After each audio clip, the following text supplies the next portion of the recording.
And we are live on YouTube, CagesideSeats.com, Facebook, and Twitter, and wherever video it is sold, with your host, Anthony and Theron, and me, Tommy, Roast Rebel Show. Anthony? Welcome to the Bros Before Elbows Pro Wrestling Podcast. What the hell is your camera on? Crazy tonight. We got a jam-packed episode. Oh my God. We got crazy things to talk about. But you folks at home are listening to the Bros Before Elbows Pro Wrestling Podcast on YouTube and Twitter and Facebook and YouTube and Twitter and Facebook. You better be liking our pages. Oh, we got a jam-packed episode tonight. Man, he's gone for 1 week and he's wilding out there. I think they're muted his own mic because he's laughing or something. But yeah, man, we're back. It's Rumble Fallout. Rumble was in Phoenix, Arizona. TakeOver was in Phoenix, Arizona. Anthony's in Portland. Theron flew in from North Carolina, and we are still in one piece. Okay, so I got to ask real quick. How was the event at Chase Stadium? Theron's still laughing. They're so good. It was amazing, man. Can I have some decorum, please? You're not Wade Barrett, man. Where'd you get a gavel? What the hell? This show is off the rockers, and we've only been on the air for 2 minutes.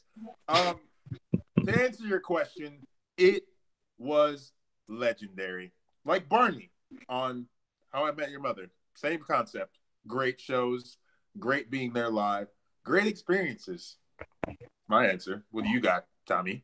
It was really cool how they've set up the ring on second base. They were coming out of the dugout. It was really cool, man. They packed 45,000 people in there, and that was with cutting out the outfield. And no one was in the pool area, no one was in the outfield because they didn't open up those seats. And it was really cool, man. It was cool. I looked cool there, and I like how they set up. I hope they come back. I hope they do another big event there.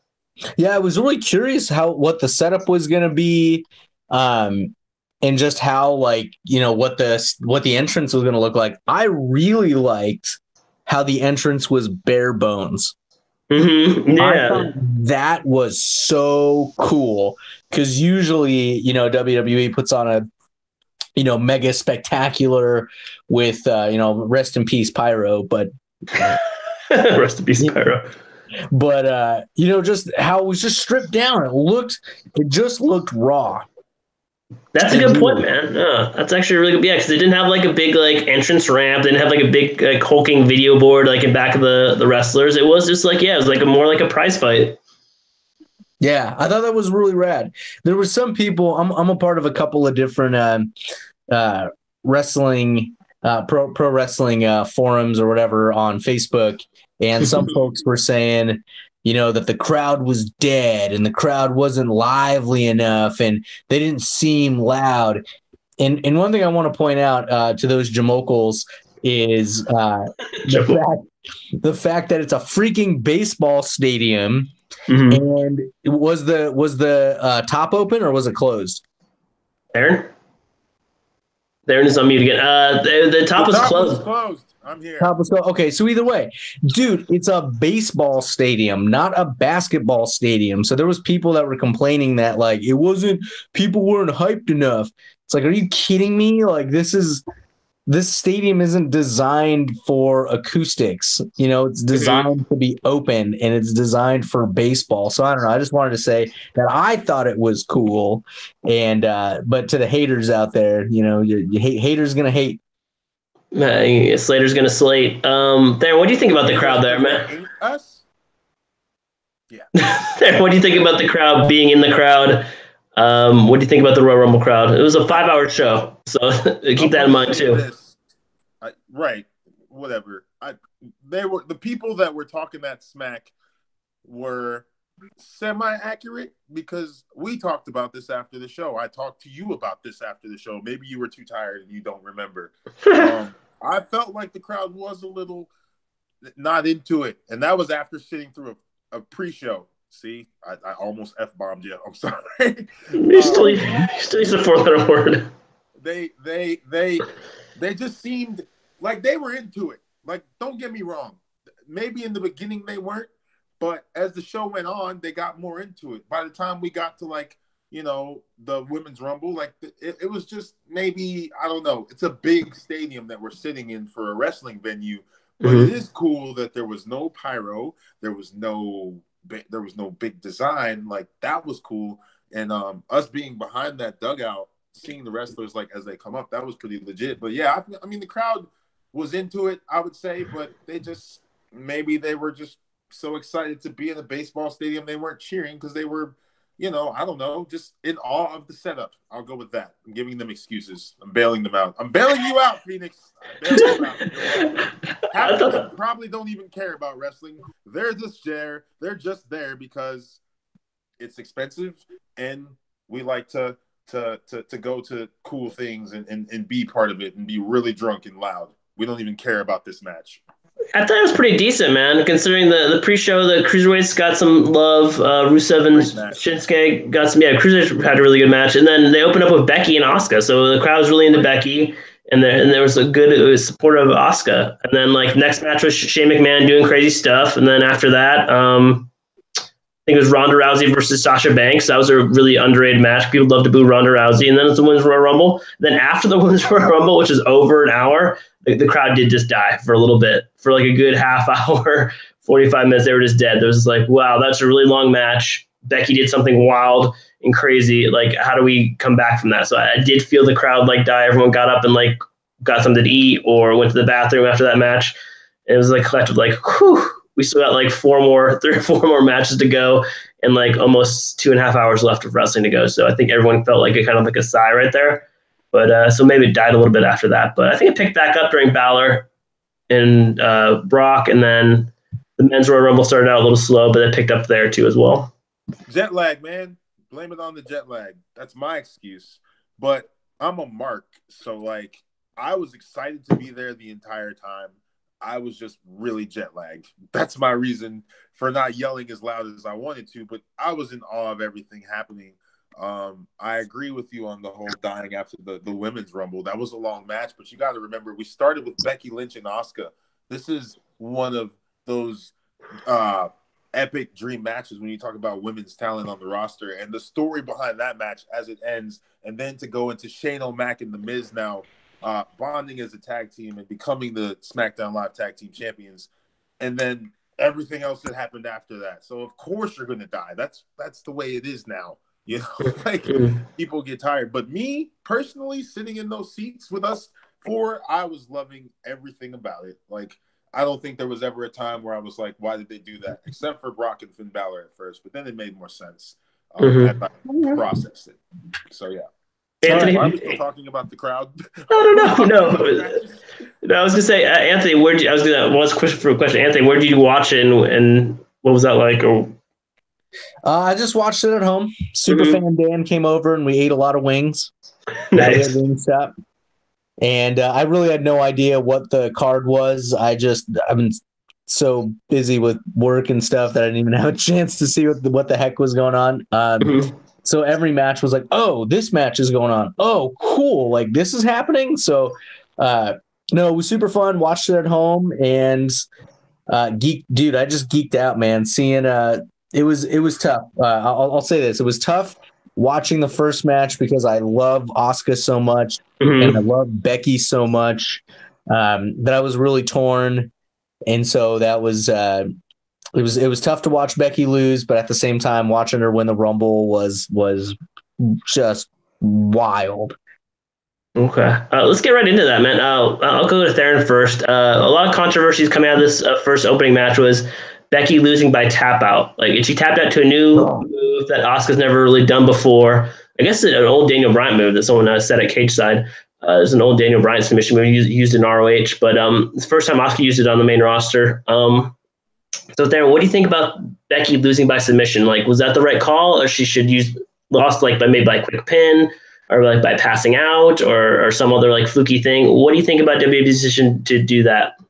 She's already too over to pass out. She doesn't need to pass out. She doesn't need to take a pin. I mean, she could take a 3 count, but Asuka doesn't do 3 count pins. She's a submission artist. That's what she does.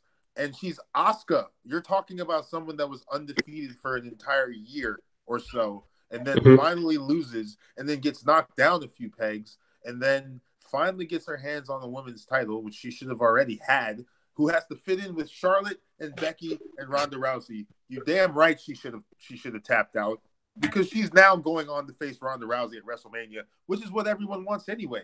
So why would she not tap out? Like, is that really a question?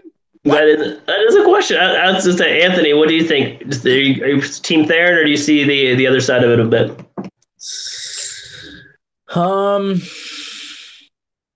It's always rough to see someone tap, because that's like, you tapped out.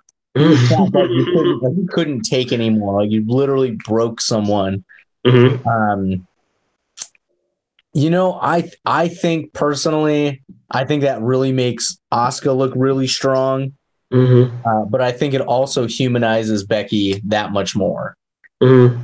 So as bad or as hard as it is to see, your one of your favorite superstars tap out, at the same time, it's like, okay, you put up such a good fight, and this happens to be the thing that got you. Mm-hmm. So, I'm not like dogging it. But yeah, I think it just, I don't know, it kind of humanizes Becky. Like, even though she claims to be the man, claims to be the best, and then it turns out, she tapped, and it's like, ooh, that's rough. But at the same time, most other people would probably do the same. They'd probably tap out. I think that's a good point. That's a good point about the humanizing thing, because like she's not like supposed to be like an unstoppable force like Goldberg or Hulk Hogan or Brock Lesnar or something. That she's supposed to be like more relatable, I guess, more the every woman or whatever. So because like look back at the look back at the Attitude Era. Austin lost a lot. The Rock lost a lot. Mankind lost a ton. Like most of these people were not like unstoppable forces. So I guess I could see that side of it. Well, that's why, again, sidebar, I always make the argument of titles should change hands often, because it humanizes the person that's holding the belt, right? When you have someone that holds the belt for 300, 400, 1 million days, they're no longer human. They're just either a placeholder, or, they're winning by some like stupid shenanigan, like CM Punk did for the longest time, to retain his tenure, his reign. So yeah, I think when WWE puts their superstars in humanizing positions, I think that it strengthens their character. Even though they're taking a loss, they're, at the same time, they're kind of growing as a character. Okay. Stepping into the next big match, Ronda Rousey versus Sasha Banks. A lot of people are saying this is Ronda Rousey's best match on the main roster, that Sasha Banks really brought her out to another level. Some people are also saying that coming out of this match, Ronda Rousey may be like a heel going forward. They saw some like heel bits in there with her. Aaron, what did you think about this match? And with those questions out of Ronda Rousey and Sasha Banks. Great match. I do think that Sasha definitely took Ronda to another level. I feel like every challenger that Ronda gets, like they up her ante a little more now. So it's like she goes from one to the next, and it just gets tougher. And Sasha Banks is a great in-ring performer and just a great overall wrestler. So she was giving Ronda everything. At one point, she gives her everything that she has, to the point where she uses her own ring gear to try to get her to tap out. And then obviously Ronda ends up winning the match. And I want to say Sasha also tapped out. So Becky and Sasha both tapped out, both great performers. I was fine with that match. And I didn't see the heel bits, though. I want to ask what she did that was heel tactics in the match. But I called this. I said that when they run this horsewoman feud, with the women, the wrestling women, the WWE women, the NXT women, whatever, will be the faces, and that Team MMA will be the heels. Now, I don't know though. I feel like that could go the other way. I like your original thought, man. I think that's kind of naturally like MMA is the outsiders, and WWE's kind of like the home team. But I think that the heel bits were just her like talking a lot of smack, her being a little more confident in her like style, I guess. And the next night on Raw, she got like booed like a ton. So, but I guess we'll talk about that. They took over her promo, didn't they? Basically. Yeah, they totally hijacked it. It was kind of funny. Anthony, what do you think about this Ronda Rousey match? Is Ronda Rousey like underrated like now at this point? I mean, on the mic, she's still like probably has a long way to go still, but she's been on the roster for a year. But in the ring, man, I think she's already one of the best competitors on the roster. What do you think about this match?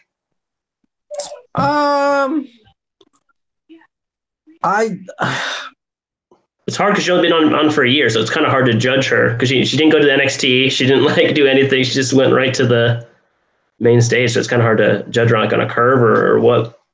I'll answer for you. She's at the top. You know what? The way I look at it, there's a couple of things. First off, yes, it's on a curve because she came from MMA and already had a name behind her, already had a brand behind her. But in being real about the performance, her talent as an in-ring performer, I'm not impressed. I really feel like the other, the other superstars that she's wrestling, like really have to carry her and have to be like an extra dance partner. I think Charlotte Flair completely proved that with her fight versus Ronda, where essentially like Charlotte was essentially beating herself up to make Ronda look good. And I think Sasha was trying to do the same thing too. I'm just not really impressed with Ronda. And the other fact too is when she came onto the roster, I was sold the original idea of I'm going to start from the bottom and I'm going to prove that I'm championship material. And to me, I was like, great. This is an excellent way for you to admit that you're green and you're new and that you have a lot to learn. Totally willing to run with this. Fantastic. And then literally 1 month later, she gets a title match. And then within like 2 or 3 months, becomes the champ. And that to me was like, this is really stupid because now everyone's going to judge the hell out of you. And now you have a target on your back and you're going to be that much more scrutinized over your performance. I did not see the promo on Monday Night Raw, but I heard it was brutal and just kind of shows that, overall, and again, I understand, I'm empathetic to this, that Ronda Rousey has been drinking water from a fire hose since she's been in WWE. So I get it. The schedule is grueling. The performance is extremely, difficult. And there's a lot of moving parts and a lot of moving pieces. And so for her to keep up the way she is, okay, I commend that because that's not easy. Again, you got thrown into this real quick, real fast. But overall, I'm not impressed. And, for her to say at this point that she's considering leaving, to me is like, okay, well, you gave it a shot. You really wanted to pursue this and you did. And you got the answer that you were looking for, essentially, which is this isn't for you. Wow, man, that's a soapbox right there. That soapbox sounder. She can't leave until like 2021. Yeah, I mean, she could retire, just not refuse to work. I mean, I guess if she starts a family and then. Is he actually leaving already, though? I don't know, man. That was the rumor before the Rumble, but I mean, it could change. I can still see that way, man. I can still see her like going, and she's got like a big farm out in California, and she's got like her husband. She wants to start a family, so I don't know, man. Wait another year? You think that she would just have a 1-year run? I mean, I guess it's instant gratification, which is what we want anyway. So she would have a run, and boom, she would ride off into the sunset forever. I prefer not. Yeah, I prefer like she explores, maybe goes to SmackDown roster, maybe like you still have the Four Horsemen feud in your back pocket. I think I'd like to see her not like skip a beat, but I don't know. They say she would be around until definitely WrestleMania, but at least maybe the pay-per-view after. I just dismissed that rumor. I was like, nah. After she went on a rant about her private regions and her business, I was like, I don't think she's leaving as they say that she is. This is just a pot stir. It's a pot stir. It's a good pot stir. We stir pots. I don't know. I'm kind of indifferent on it. To me, if it's like if she goes, then okay, say la vie. Like it was cool. Damn. You just don't like her, do you? Well, no, it's not that I Next, don't like her. Brock It's just Lesnar that, for like, Anthony. I She's mean, like the New Day to you, isn't she? no. Ronda is not New Day, not New Day status. No, but again, it's just she's doing everything in her capacity to do the best that she can. But bear in mind, she's wrestling and performing with other superstars that have been doing this for 15 plus years. Mm-hmm. So she's being benchmarked. And again, maybe I'm being unfair on this, but at the same time, I'm not, because this is the level at which she's at. She's at championship level. She's at, retaining the champ status. So therefore, you're going to get benchmarked along every other champion. And it's just sad because it's like, if this isn't the lifestyle for you, and if this isn't what you really want to be doing, then that's okay. Like, go and do something else. Go and be with your family. Like, don't put yourself through something just to do it. You know what I mean? Like, you got to want it. And I'm not saying she doesn't want it. It's just she's in a really tough position. She's trying to compete with other people that are much better than her. And I just don't think that she ultimately deserves to be the champion and to continue being a reigning champ. She certainly doesn't deserve championship status. Sadly, though, she's already there. So it would go in with her leaving because she's already accomplished everything that I guess you would want to accomplish as a wrestler, being the WWE champion at some point and on their flagship show, which is currently Monday Night Raw with that other red belt that we don't know about. So, yeah, I get what you're saying. Like, I can see what you're saying. Like, she could ride off. And then we could do, like, a random storyline where she picks a random fan in the crowd and she gives up not the dog spot, not her spot, but my spot. And she gives it to me. And I take it and I run with it in the world of intergender wrestling. And I become the intergender WWE Universal Champion. It would be great. Hopefully, Paul Levesque. Because I would work my ass off in that. Pause to get a drink. You're trying to hot shot yourself to a Ronda Rousey. Like, don't skip the line. No, I would say, though, I would do the 15 plus years. I would wrestle as long as Ric Flair's age is. So at 64, I would still get in the ring and I would beat myself up and I would take bumps and everything because I would take pride in the fact that I made it to my only dream, which was being in the WWE and competing at the highest level that there is in wrestling, even though now there's a lot of cool independent, shout out New Japan, shout out All Elite Wrestling. But yes, I would do it. It would be a great storyline. And it would be funny because we're doing the Arn Anderson thing and we're burying Arn Anderson because he was in WCW and we always bury WCW. He's a great WWE, Paul. If you're listening, he's a great television champion. Okay, going on to there's only 4 more matches left because it was kind of a long card, but it was a short card as well, if that makes sense. The Women's Royal Rumble. Overall, I mean that was Ember Moon lasted for 52 minutes. Charlotte Flair was Natty lasted for 56 minutes. It was the Iron Woman. Got Nikki Cross in there. Got some NXT superstars: Candice LeRae, Casey Catanzaro, Rhea Ripley from NXT. Ninja Warrior. Rhea Ripley from NXT UK. Alexa Bliss returned. And I don't know. I guess overall thoughts on the Rumble.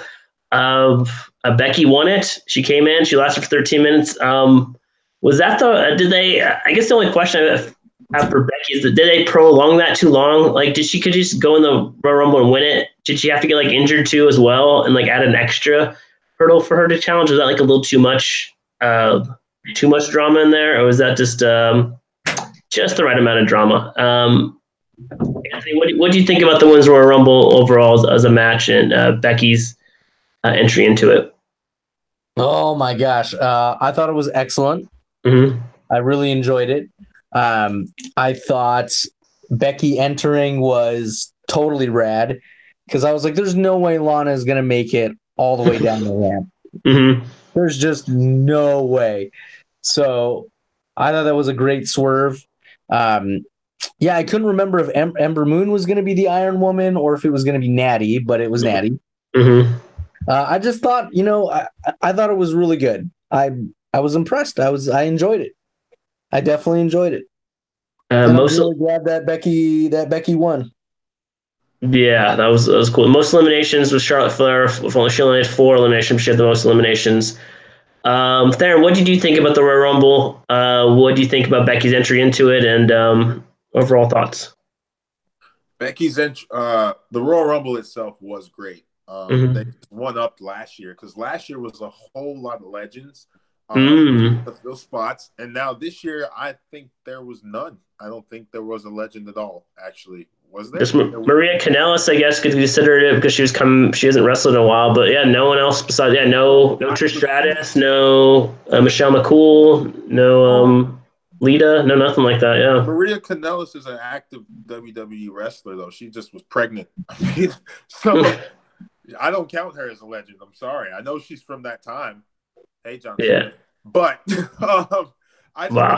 I feel like the match was great. I mean, you got all these NXT stars. You got some NXT UK stars where people were popping for them. And I'm like, who is that? I don't even know who that is. Well, in the UK, I guess. And Becky Lynch, I mean, I don't want to go and break kayfabe, but I feel like we saw this coming. Like, if you watch the Titantron as we did, or you're watching the match, because I'm watching the shots that they're shooting for you to watch it on television if you have the network for only $9.99. See, I'm shamelessly plugging you, WWE. When she lost her title match, she took this deep breath, and the breath was like, I guess I'm gonna have to go into the Royal Rumble later. That's what I saw in her face. I don't know what y'all saw. So obviously Lana gets beat up by was it who attacked her? I don't even remember now. Nia Jax. Well, she got injured in the pre-show and she took a bump from Nakamura. Right, the ankle injury. The bump, which was, and then Nia Jax just takes her out. And then, of course, the man, the ultimate underdog, who then gets hurt, has to enter and has to win so you can get to the man taking the title off of Ronda Rousey. Because this is how you do your storylines in WWE. There's got to be a build. She's got to be the ultimate underdog. She's already got so much going for her as the man. And, yeah, I mean, I like that she got in there. I kind of felt it coming. Who else was it going to be? I guess Charlotte, but yeah, or not Charlotte, Nia, and I think Bailey were the last 4. But yeah, I thought it was cool. I thought the loudest pop of the night was when Fit Finlay led Becky Lynch into the Rumble. Everyone definitely lost their minds right there. That was pretty cool. That was really awesome. Think about the next night on Raw when Becky Lynch shows up when she's not supposed to show up till Tuesday because Trips is like, Becky's going to pick her opponent tomorrow. No, I'm picking my opponent right now. I broke your arm damn near the last time I was here, and you didn't do anything about it. So guess what? I'm back, and I'm here, and I challenge you to a duel. Slap in the face with the glove. What's up? And then Ronda Rousey cuts the best promo she's ever cut. She's already reached the epiphany of her career. She can retire a free woman. Go to her farm in California and give me her damn spot. Okay, you're trying to get Fit Finlay to wave you into the ring now. I see. Okay, T-Money, just go in the ring. Just go take Ronda Rousey's spot. No problem. I'll fake a bump and probably break my shoulder blade the first time. It's okay. They'll just wash it all down with the Z-Pack. That's not a Z-Pack. CM Punk Path to Greatness. Next one, probably it's the longest match on the card besides Rumble matches. Checking at 24 minutes, but I think by far the worst match of the card. I would like to hear anyone argue against it. Is Daniel Bryan versus AJ Styles. It was just it was in a tough spot because right after Lynch won, the crowd was going nuts, and most of the crowd was probably not even back in their seats by the time that match started. But man, I just felt that match was just really underwhelming. It worked a lot of rest spots. And then Rowan comes out for some reason, and no one knew who the hell he was until he is into the ring. I was just I didn't know what was that was a hugely disappointing match, but it was in a tough spot. Anthony, what did you think about Daniel Bryan acquiring a bodyguard? I guess looks like, or a cycling intellectual equal, as he called him. What do you think about that match and performance by AJ Styles and Daniel Bryan on Sunday night? Well, first and foremost, I can't remember really anything memorable in the match beyond the ending. That's a bad sign always. So I was going to say that kind of speaks for itself. although it was supposed to be cool, but then again, like even again, just pay-per-view fatigue. Seeing a really cool match after watching a crazy Rumble match. But yeah, I was really thoroughly confused when Rowan came out. My first question was, is he even vegan? He had a lamb mask on for a while. I don't know. It looked like it had a sheep's head, yeah. Yeah, so and then 2 was is he like I guess I'm confused as to what sort of faction Daniel Bryan's making. It's flannel faction. I guess, but yeah, I don't know, man. I was really confused. Like I hope it works out well because I don't know, it's something new and different, but at the same time, like I just don't know. I don't know, man. I'm kind of lost for words with Rowan being there. Yeah, that was a weird curveball. Thayer, what did you think about that match overall, and what do you think about Rowan reappearing? And Rowan actually got the pin. I mean, did the final move. He did like a little choke slam to AJ Styles, and that was the pinning move. So, what do you think about Rowan's return and that match overall? I believe that at this point in the night, the jet lag had fully kicked in and submerged me. I'm almost positive I may have passed out for a split second in the middle of that match. Nice cat nap. I did. I know I did. Because I don't remember how we got to the finish. I just remember coming into consciousness, and I see Eric Rowan, and I'm like, that's a Bludgeon Brother right there. What is he doing in a flannel? Why is he wearing a flannel? And I knew right away in his flannel, I was like, Daniel Bryan wears flannels, and he wears sweaters made of pure hemp wool. He's coming to help Daniel Bryan. But why is he helping Daniel Bryan? What are you doing, WWE, with this epic match that you have between 2 of the greatest little men in wrestling? 2 of the best performers on TV right now, Bryan Danielson and AJ Styles, the phenomenal one and the GOAT face. Why would you do Eric Rowan and then say, oh, he is a follower of my beliefs and he is awoken or whatever he called him? I don't remember. It probably wasn't awoken, but I'm lost. What happened to the Bludgeon Brothers? That's just over. We're just going to forget that happened. They were the SmackDown Live Tag Team Champions the last time they were on television. I just, I have questions. They don't have answers. If I fell asleep in the match, that means I was bored. Why was I bored in a match with AJ Styles and Daniel Bryan? I will never know. That was take the title off Bryan now. I mean, I feel like that loss, that the way he won, just killed all his credibility. Meanwhile, the Undisputed Era is on my TV, completely silenced right now, and they're probably saying cool stuff. Shout them out, by the way. They're awesome, man. That's the best faction on TV right now, hands down. You heard it here first, folks. So wait, I got a question. Is Daniel Bryan going to start coming out with a lantern? No. Wearing a fedora? Wait, what if they reformulate their original faction, and that's why there's a WWE 2014 Daniel Bryan on WWE 2K19, because we're going to see the reformation of that, except he's the leader, and Bray Wyatt's the sheep in the sheepskin, hemp sheepskin one-piece suspender. What if Daniel Bryan has been Sister Abigail this whole time? Listen, man, Sister Abigail has a hemp belt, and it's cool looking, right? We love the belt. You gotta love that belt, man. That belt's pretty legit. That belt's really cool, man. I think they tried to make it look goofy, but it turned out really cool. Can that be an optional belt in my title reign that I'm gonna have? Because I would take that belt. I don't know, man. I'm presuming the next person who wins this is going to destroy it in a spectacular fashion. Loses a feud, yeah. So is D. Bry your WrestleMania pick for defending the title, depending on who they put him up against? I mean, you guys were bored with this match. Was everyone disappointed? It sounded like we were all disappointed.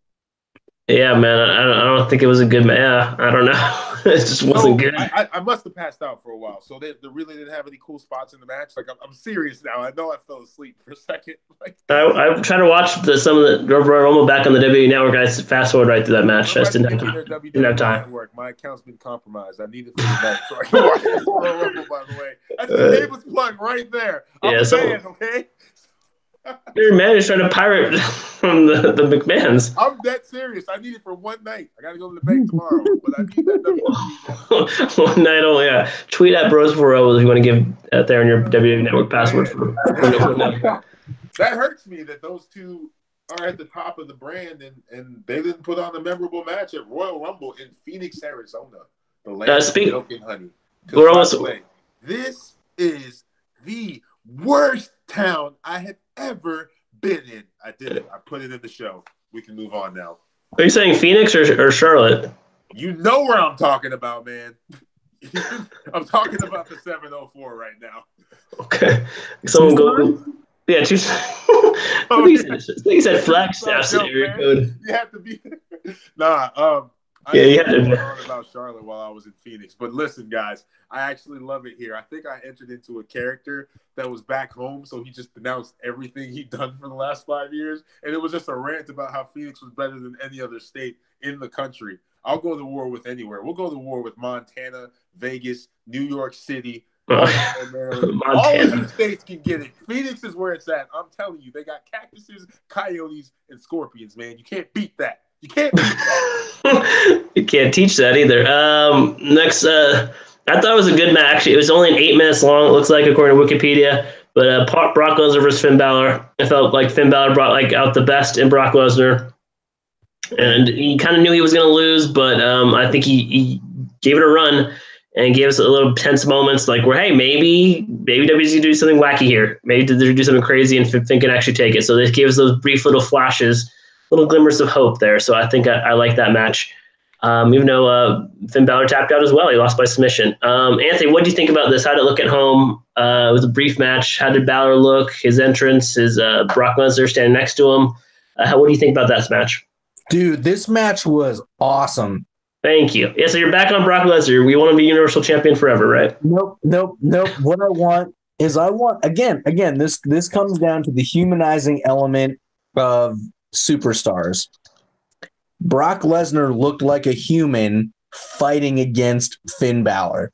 Finn Balor, I would say, out of all the matches that Brock Lesnar has had against whoever, right, for fighting for these titles or whatever, that Finn Balor did the job of making Brock Lesnar a human.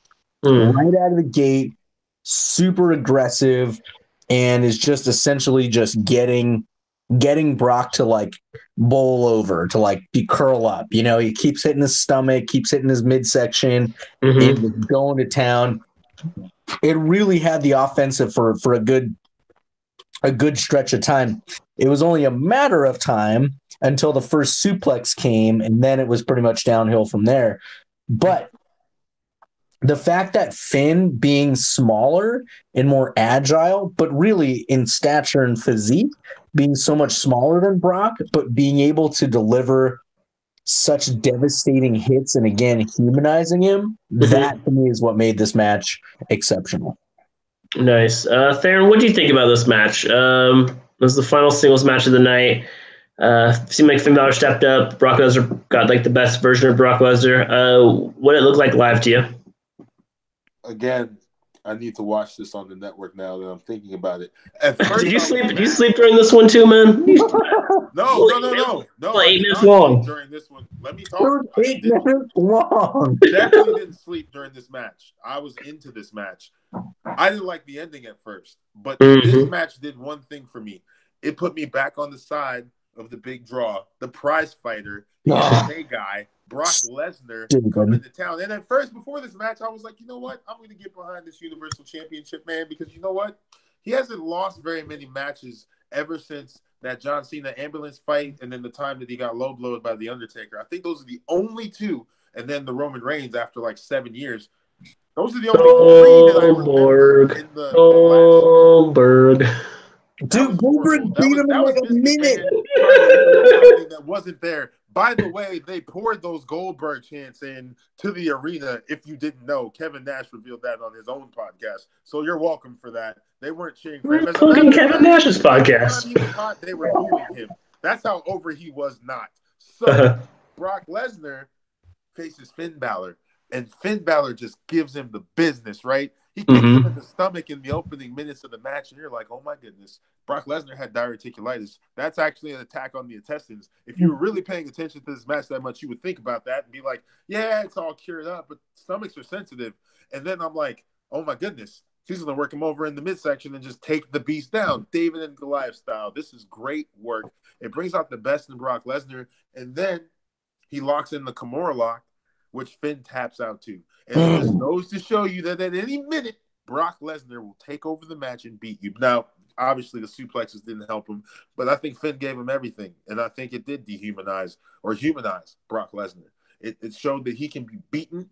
It showed that he can be broken, and it showed that he could be defeated. And all the other times that it happened, you know, Paul Heyman's freaking out watching the matches, and he's owing it on at the Samoa Joes and the Brawns, and he just beats them with an F5. But Finn Balor, he has to change tactics up, and yeah, suplex, locks in the Kimura, taps him out, and then beats the crap out of him because, well, he's a heel and he doesn't want you to like him anyway. And you already don't like him because he never is on television, and he shows up and he wins his matches. Just like Paul Heyman said, this is good television. So when Seth Rollins beats him finally, it's going to be epic. I'm just letting you know that right now. I hope it's going to be epic. I hope there's going to be a breath of fresh air, but I have a feeling there's not. I have a feeling it's just going to be. Seth Rollins is going to lose? No, I think Seth Rollins is going to win, and then people are going to cheer, and then the feeling is just like the feeling of satisfaction is going to be so quick that it's just like after a couple of minutes of euphoria, it's like, okay, that's cool. But right. You watched Raw, right? You saw Seth took 6 or 7 F5s, I think it was, maybe 6. I was counting. There was at least 6, maybe 7 of them. And by the 5th or 6th one, whichever was last, he was still just taking them. Like he was like up against the ropes, like he was trying to stand up. So you think they're going to botch this story? I mean, we have a long ways to go. We're not even to the Elimination Chamber yet. We have to go through that first. Is Brock Lesnar even going to be on that? Is he going to have to defend his title? He probably isn't, right? So, yeah, rumors he's not, but I'm kind of with Anthony here. But they botched all those Roman Reigns storylines pretty bad, and I think they're gonna have a lot of work to do to make it like gratifying at WrestleMania. Because right now, Rollins is so much more cooler. Seth Rollins is he though? I mean, like I feel like I want to root for him more, but I think like he's been stuck in some crappy storylines lately. That's not his fault. That's WWE's fault. But it's not his fault, but it still affects the viewer. Sure, I'm not going to give him a pass though, because he's been on the main roster for so long. That's the WWE. You got to overcome it, man. You gotta fight through that and make the crowd be behind you. So I kind of see Anthony's perspective where like he could win at WrestleMania and it won't be as satisfying as it should be. So they really have to put in work over these next 2 months and make Seth Rollins more, I don't know, lovable or something, man. They got to do something. We got to do some kind of magic here with Brock Lesnar and Seth Rollins to make it a more memorable experience, I think. Better than Daniel Bryan versus AJ Styles if I went to sleep in that match. That's a very low Seth Rollins mark, so I'm going to defend the man because he is the man and he is Mr. Monday Night Raw. And I'm just excited for the ring gear. If you didn't hear me the first time, last year he came out as the freaking Ice King. Are you kidding me? We're talking about Seth freaking Rollins. We're talking about Triple H's baby finally getting the hands on that Universal Championship gold. How in the hell is that not going to be satisfying to you when he defeats the man that his big brother couldn't beat one-on-one 3 freaking times, maybe 4 or 5? I don't know. I'm just saying the feeling is going to be fleeting. Look, here's who else would you want to have? Here's some supporting. It doesn't matter who it is. That's what I'm saying. It's because whoever it could be Rollins, it could be R-Truth, it could be Shinsuke, it could be freaking Kurt Hawkins, dude. No, it doesn't. Kurt Hawkins. It doesn't matter who beats Lesnar. Whoever beats Lesnar and takes the title, the feeling will be fleeting. It will be a finally we can move on. We can just put this behind us. Thank you, whoever wins. You know, I want to give you all the love and accolade, but it's just we're so tired of this that thank God it's finally over. Well, that's what I'm saying. But here's some supporting evidence. Here's some supporting evidence for a build in the storyline, specifically to Roman Reigns. Do you remember when Brock Lesnar would defeat every single opponent with only one F5? And then it came down to WrestleMania, and Roman Reigns takes an F5 and kicks out, and nobody gave a damn. Nobody cared. Nobody cared. The rumor sheets. Nobody. There was no like pop from the audience. There was no. It was just like, okay, but they had been building this for so long that it finally happened. Somebody finally kicks out of one F5, and there was no pop. So again, the feeling is fleeting, right? Hey, what did little Tommy think of that, Tommy? Which one? The one F5 storyline. Did he like it? I mean, now I'm going this route. Yeah, he just he doesn't like Brock Lesnar either. Just he's not on TV. He's kind of like that. He's not like, why doesn't this guy show up every week? And from like a kid's perspective, he's like, yeah, why isn't the champ and the biggest belt on the best show not here every week? So it's kind of like that. So it's kind of hard to get over. I think that's maybe why we weren't popping that much for Roman Reigns with Brock Lesnar, because Brock Lesnar wasn't around enough. Like we weren't invested enough in him. Like sure, he's like a one-off attraction, like a special attraction every now and again, but it just wasn't like, he's not in this universe week in and week out. He's not on the TV show every week. So it's kind of like, yeah, it wasn't as satisfying as it should be. He's not special anymore. I'll just say it. Brock Lesnar is not special anymore. He's lost his luster. Just get it over with. Again, I quote from Arnold Schwarzenegger in Predator, "Kill me. Kill me." What the hell? That was the ultimate. Well, that wasn't really a double turn. You already are against Brock.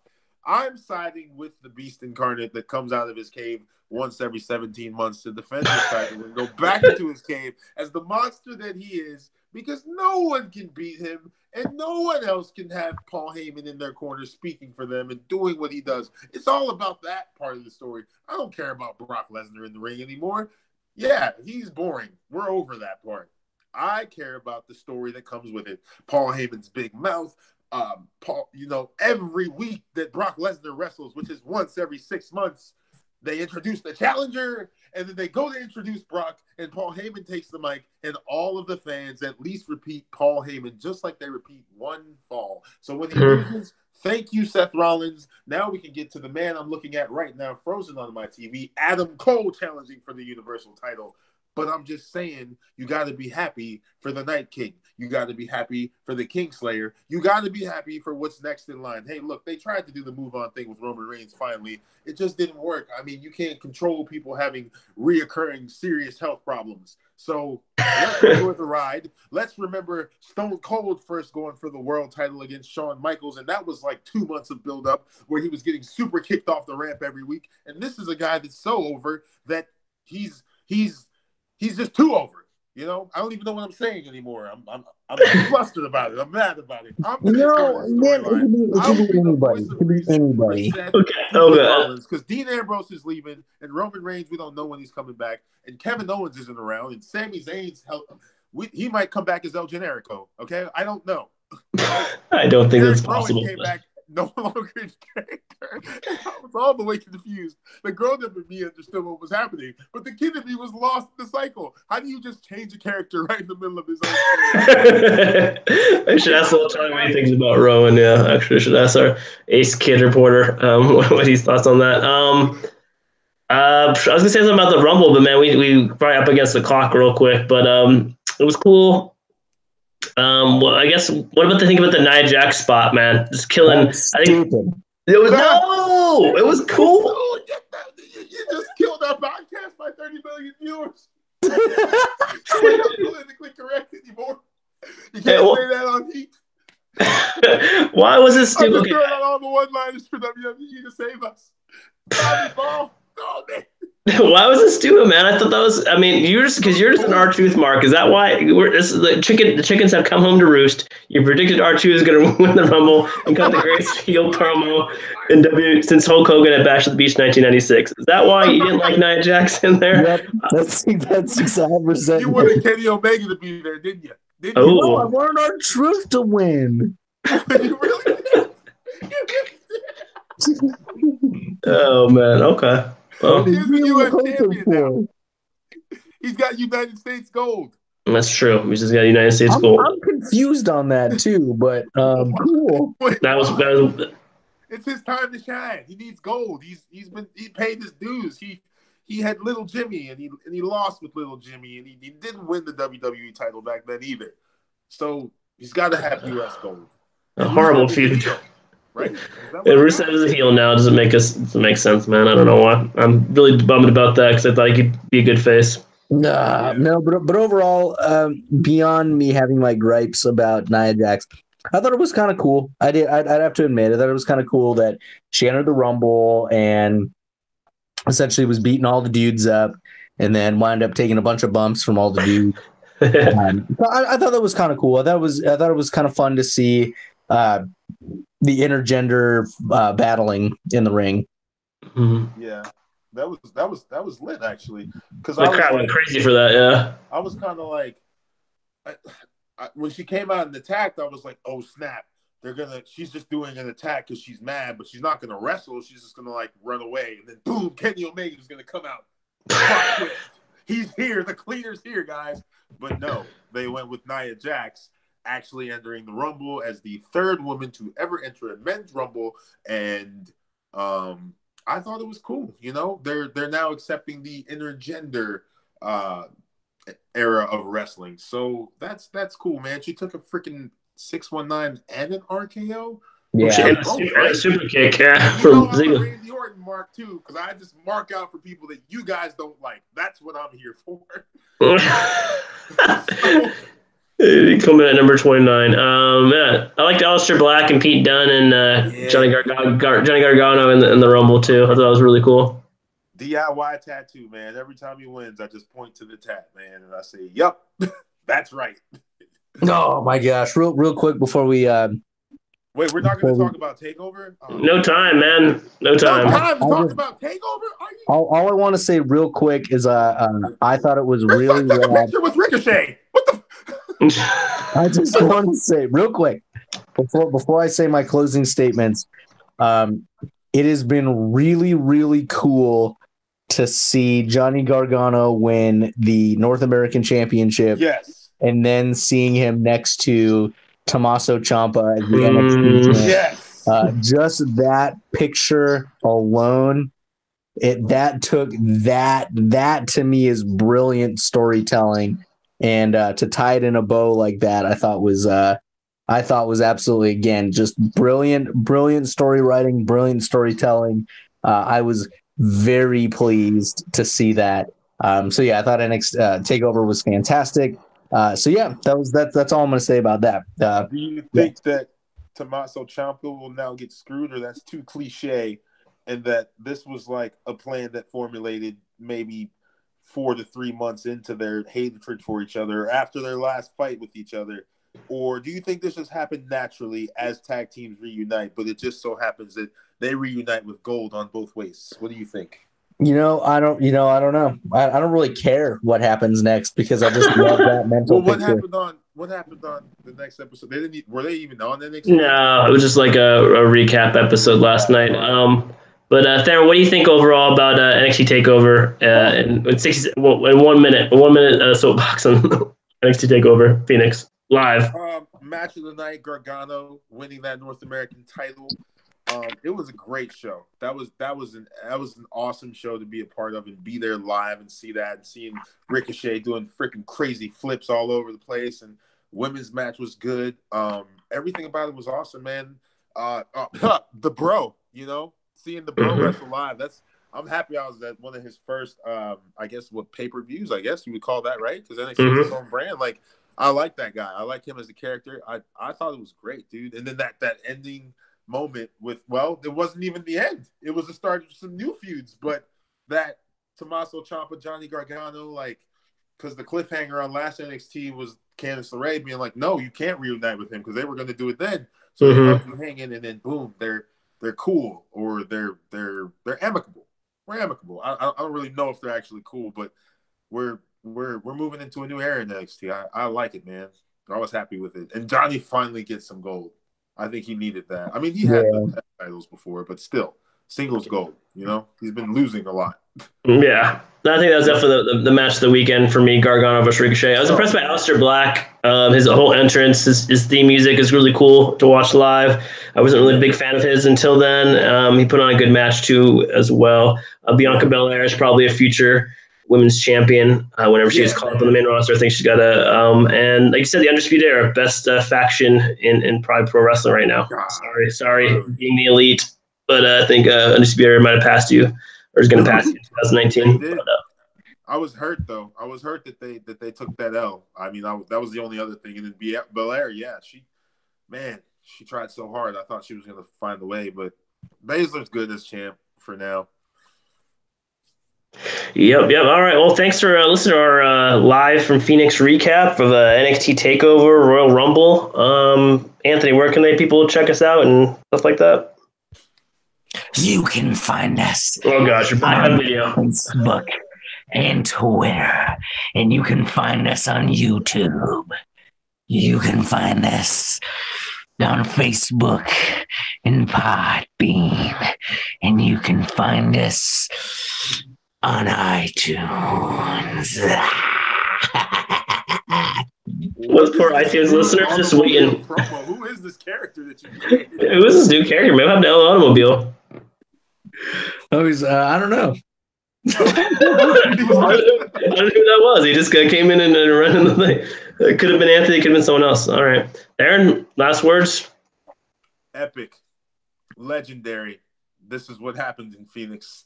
These are words that will be spoken again someday, when we'll go to the entire experience as a family, as a unit. But it was. That's it. I loved everything about it. I don't think that there was anything I hated besides that WWE Championship match. But we got a hip belt out of it finally. So I'm at peace with the decision. I'm excited. We're on the road to WrestleMania, people. You better get your popcorn ready. Because we're in T.O. territory, and he always puts on the show. And the WWE is going to put on a show. And just stay tuned for what they have in store, because we got a long way to get to WrestleMania. We could have some returning people. We could have no returning people. We could see Kevin Owens. We could not see Kevin Owens. We could see Batista. We could see Batista. People get hyped for Batista. We could not see Batista. Elbow drop your friends, people. Elbow drop your friends. Shout out Jack Swagger. Jack Swagger's not